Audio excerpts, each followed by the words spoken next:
ఎంతోమంది మిషనరీలు తమ జీవితాలు అంకితం చేసుకొని ప్రకటిస్తే ఈరోజు నువ్వు నేను రక్షించబడ్డా. ఇతరుల త్యాగాలను మనం అనుభవించే మరి మనం త్యాగం చేయొద్దా? ఇతరుల కోసం మనం అంకితం కావద్దా?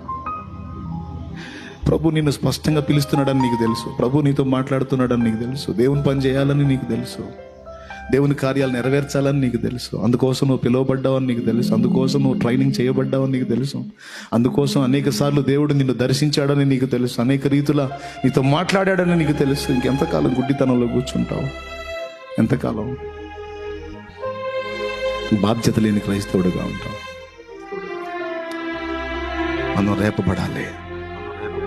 మనం రేపబడాలి.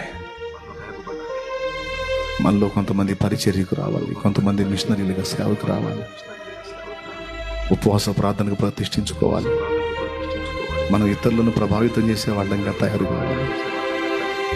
మనతో పాటు నలుగురిని ప్రభావితం చేయటం నేర్చుకోవాలి. శ్రమలకు భయపడక వాటిని ధైర్యంగా ఎదుర్కోవడానికి అన్నీ నా మేలుకి అంటానికి సిద్ధపడాలి. పిల్లకాయల్లాగా ఉండకూడదు. సంవత్సరాలు గడిచిపోతున్నా ఏమీ తెలియని అర్భకుల్లాగా ఉండకూడదు.